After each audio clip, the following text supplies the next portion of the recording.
Bumili ako ng maliit na fish bowl at nilagyan ko ng maliit na goldfish. Nakaka-relax kasi makakita ng goldfish habang nagtatrabaho ka. Kaya naman gusto ko ilagay siya dito sa office room namin. Para naman pag na-stress ako, may makikita akong something na super cute. At ngayon na nakuha ko ng attention mo, here are my recommendations sa pagkuha ng tamang tank size para sa mga goldfish mo.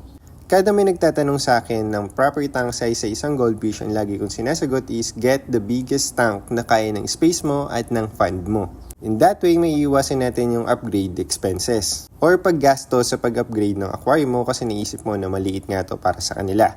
Kaya naman kailangan mo pa ibenta yung current tank mo tapos bibili ka ulit ng bago, doble-doble pa ang gastos. Kaya naman kung bibili ka ng aquarium, get the biggest tank na kaya ng space at ng fund mo. With that said, ano nga ba ang proper tank size for goldfish? Base kay Google is 20 gallon and plus 10 for additional goldfish. Ang goldfish kasi is a massive pooper dahil wala silang stomach. Kaya naman kada pakain mo, tae din sila ng tae. At dahil doon, mataas ang chance na magkaroon ng ammonia and nitrite spike or red spot. Especially pag hindi maganda yung filtration system mo or hindi over-filter yung aquarium mo. Kaya naman kung gagamit ka ng sponge filter lang ay kulang.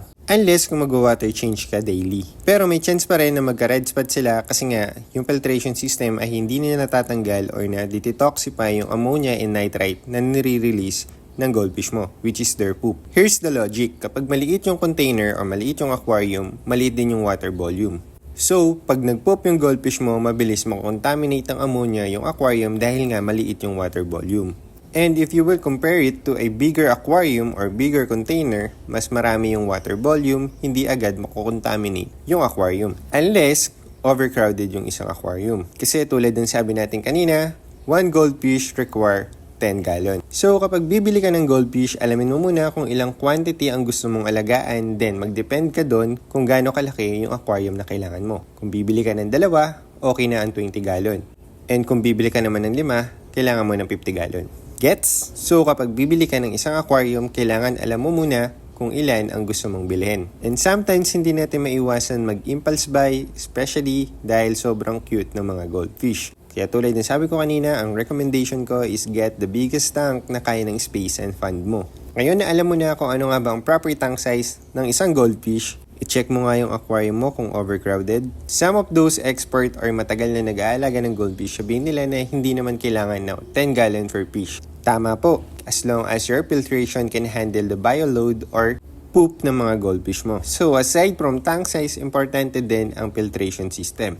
Mas overfilter ang isang aquarium, much better. Pero paano nga ba natin malalaman kung overfilter at underfilter ang ating aquarium? Sa susunod na video, pag-uusapan natin yan. Kaya make sure to follow me and like this video para updated ka sa next upload natin. And I think that's all for today's video. And if you're a newbie at naghahanap ka ng ranchu, I highly suggest get a small one para naman hindi mo kailangan maglabas ng malaki. Kasi madalas, kapag newbie ka, mataas ang chance na mamamatay sa iyo ang goldfish kasi may mga hindi ka pa alam. Kaya naman kung naghahanap ka ng maliit na goldfish, meron tayong ibebenta soon. Isusort ko lang tong mga ranchu na meron ako dito, plus may oranda rin tayo dito. And after that, magpo-post na ako ng mga available at ilan ang quantity ng available na pet grade at material grade. Meron din nga pala tayong mga import ranchu, so naghahanap ka ng mga import ranchu, especially kapag medyo may experience ka na sa pag-aalaga ng goldfish. And I think that's all for today's video. Thank you guys for watching and see you on the next one. Bye!